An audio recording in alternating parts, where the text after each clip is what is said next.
아침 하나님과 함께 누리는 하늘의 양식 오늘 만나.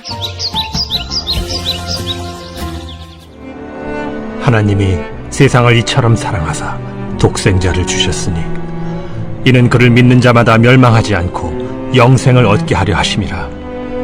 하나님이 그 아들을 세상에 보내신 것은 세상을 심판하려 하심이 아니요 그로 말미암아 세상이 구원을 받게 하려 하심이라.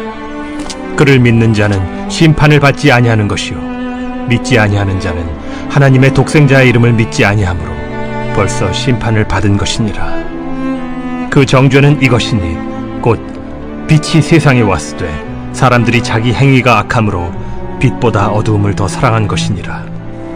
악을 행하는 자마다 빛을 미워하여 빛으로 오지 아니하나니 이는 그 행위가 드러날까 하며 진리를 따르는 자는 빛으로 오나니 이는 그 행위가 하나님 안에서 행한 것임을 나타내려 함이라. 오늘 본문은 예수님과 유대 바리새인 중에 지도자였던 니고데모와의 대화 가운데 있던 예수님의 말씀입니다. 16절은 우리에게 너무나 익숙한 말씀이며 또 기독교의 진리가 무엇인지 선명하게 나타내고 있죠. 16절에 보시면 하나님이 세상을 이처럼 사랑하사 독생자를 주셨으니 이는 그를 믿는 자마다 멸망하지 않고 영생을 얻게 하려 하심이라. 이 말씀에 보면 하나님께서 세상을 사랑하셨다라고 말씀하십니다. 그래서 우리는 그의 아들인 예수 그리스도를 믿으면 영생을 얻을 수 있게 되는 거죠.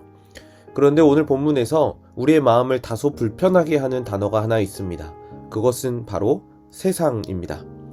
하나님께서 그가 선택하신 백성만 사랑하시는 것이 아니라 예수님을 믿기로 결심한 자 또는 율법에 순종하는 자 또는 선을 행하는 자를 사랑하신다라고 말씀하시는 게 아니라 세상을 사랑하셔서 독생자를 주셨다라고 말하고 있다는 거죠. 하나님은 믿는 우리만 사랑하시는 게 아니라 세상을 사랑하시는 분이십니다. 그렇다면 우리에게 드는 질문은 왜 하나님은 사랑하시는 모두를 구원하시는 게 아니라 예수를 믿는 자만 또는 하나님이 택하신 자만 구원하시는 걸까요? 그 이유는 사실은 이 세상에는 선을 행할 수 있는 자가 아무도 없기 때문입니다. 예수님을 믿는 우리도 사실은 선을 전혀 행할 수 없는 죄인이라는 거죠. 그래서 하나님은 세상을 사랑하시지만 선을 행하는 자를 구원하시는 게 아니라 악을 행하는 자를 심판하시는 게 아니라 모두가 선을 행할 수 없기에 빛으로 오신 독생자 예수를 믿으면 구원해 주시는 은혜를 주셨던 겁니다. 바로 이게 값없이 베풀어 주시는 하나님의 은혜이며 우리가 선물로 받은 영생인 것이죠. 그래서 예수님은 이 세상에 빛으로 오셨고 세상을 구원하기 위해 오셨습니다. 17절에 보니까 하나님이 그 아들을 세상에 보내신 것은 세상을 심판하려 하심이 아니요 그로 말미암아 세상이 구원을 받게 하려 하심이라. 세상이 구원을 받게 하시려고 이 땅에 오신 거죠. 그런데 이 땅에 있는 사람들이 빛으로 오신 예수님을 영접하지 않았었던 겁니다. 그렇다면 왜 사람들은 빛으로 오신 예수님을 받아들이지 못하는 것일까요? 기본적으로 사람들은 어둠이기 때문에 그렇습니다. 악을 행하는 자들의 행위가 어둠이기 때문에 상극이라고 말할 수 있는 빛이 비춰질 때에 거리낌이 생기게 되는 것이죠. 19절에 보니까 그 정죄는 이것이니 곧 빛이 세상에 왔을 때 사람들이 자기 행위가 악함으로 빛보다 어둠을 더 사랑한 것이니라. 이 말씀을 통해서 우리가 깨닫게 되는 사실은 악한 이 세상의 모든 사람은 어둠을 사랑한다는 것입니다. 악한 행위를 하는 사람은 자신이 얼마나 부끄러운 짓을 했는지를 알고 있습니다. 그래서 그 부끄러운 짓이 드러나는 것을 끔찍하게도 싫어할 수밖에 없게 되겠죠. 자신의 모습이 드러나는 빛에 대해서 그 빛을 거부하게 되는 것입니다. 그래서 20절에 이렇게 이야기합니다. 악을 행하는 자마다 빛을 미워하여 빛으로 오지 아니하나니 이는 그 행위가 드러날까 하며. 이런 차원에서 우리의 삶을 점검해 보길 원합니다. 사랑하는 성도 여러분, 우리 성도님들은 아무도 보지 않는 곳에서의 나의 모습을 만약 예수님이 보시면 무엇이라고 말씀하시게 될까요? 혹시 예수님이 나의 모습을 보게 되실 때 책망하시거나 부끄러움을 당할 것 같지는 않으신가요?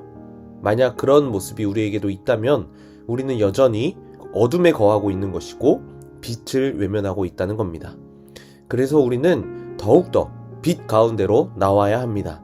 특히 빛으로 나올 때 우리의 더러움과 수치에 대해서 거리낌을 느끼지 않고 당당하게 나올 수 있어야 합니다. 왜냐하면 우리 하나님은 우리의 더러움과 수치를 보고 심판하기로 결정하시지 않기 때문입니다. 그리고 진리를 소망하는 자들은 당당하게 그 진리 앞으로 나아올 수 있게 되는 것이죠. 21절에 보니까 진리를 따르는 자는 빛으로 오나니 이는 그 행위가 하나님 안에서 행한 것임을 나타내려 함이라 하시니라. 이런 차원에서 오늘 이 말씀을 듣고 있었던 니고데모의 입장은 어땠을까요? 니고데모는 바리새인이었고 종교 지도자였습니다.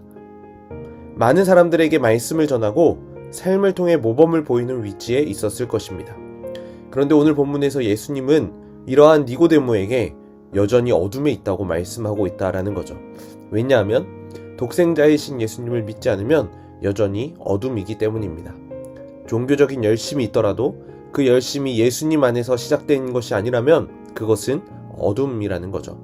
종교적 지식이 풍성하고 성경을 아무리 많이 알아도 예수님 안에 있는 것이 아니라면 그의 삶은 어둠인 것입니다. 그래서 우리는 예수님 안으로 들어가야 합니다. 그때 우리는 빛 가운데 거할 수 있고 예수님이 말씀하신 영원한 생명을 얻을 수 있게 됩니다.